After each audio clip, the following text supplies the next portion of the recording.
Hello YouTubers, and welcome to The Taste. And welcome to patch 0.5.4. In this video I wanted to share my thoughts on the changes and hopefully get everyone else's thoughts via their comments. For me, I was eagerly awaiting this patch release because, well, quite frankly, I'm just thirsty for new content. It's not necessarily the Russian cruiser line that has me interested, but just the fact that we're getting a new ship line in general is something. So as you all can see, there's 9 new cruisers being added to the game upon the release of this patch, along with some changes and bug fixes. I definitely see myself over the next couple days starting up this Russian cruiser line, and I think I'm going to really enjoy it just because it's fresh and it's new. Some of these cruisers are pretty interesting. For example, I noticed that one of them has a 180 mil gun, which is not the 152 or the 203 mil that we're used to.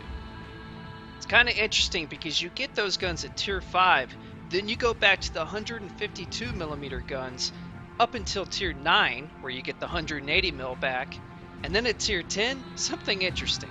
A 220 millimeter gun, which is the biggest gun that we've seen thus far in this game from a cruiser. This next one, I definitely want to see what sort of impact it's going to have on the game. Surveillance radar significantly increases the range of assured acquisition of enemy ships, including those within smokescreen.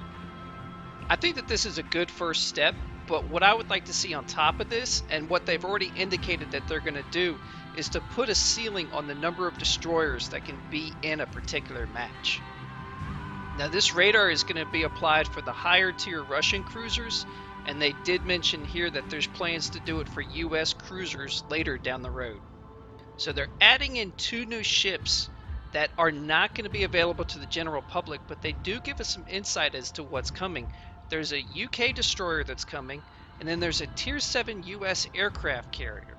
Now what I'm curious to know about is this Tier 7 US aircraft carrier going to be a premium ship? If you guys know the answer to that question, please leave me a comment because I'm interested to find that out. Okay, moving right along to the miscellaneous section. Wargaming increased the number of hit points that secondary guns have, and they changed the calculation on how they take damage. And according to Wargaming, the guns are roughly twice as durable now.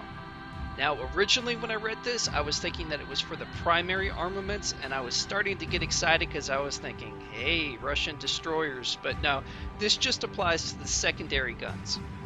Wargaming increased the efficiency of the AA defense manual targeting from 10% to 30%.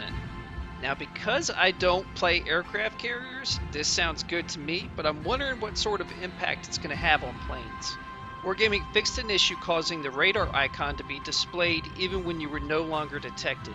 Now I remember seeing some screwy things going on regarding this, but I have no footage to back that up. For me, it was kind of the opposite. I didn't have an icon, but yet I was still getting shot at. This next one is huge. Change the sound effect for damage markers to make it less harsh. I know that my buddy Drinking 24/7 is gonna love this change. That sound was so annoying. This next one really had me going bonkers. Fixed an issue causing the doubloon price of experience conversion to change mid-transaction. Now I remember after a night of drinking, I'm trying to convert some experience, and this thing is just going haywire. Luckily, I didn't make a mistake and do a conversion that I did not intend to do, but nonetheless, I'm glad that this is fixed. For the next change, Wargaming removed the doubloon price for Type 5 camouflage. Before the patch, you could purchase this camo for 22,500 credits or 15 doubloons. Now with this change, you can only purchase this camo using credits. Now the last 3 items either do not affect the North American server or have not been fully implemented in the game yet, so I'm not going to even mention them.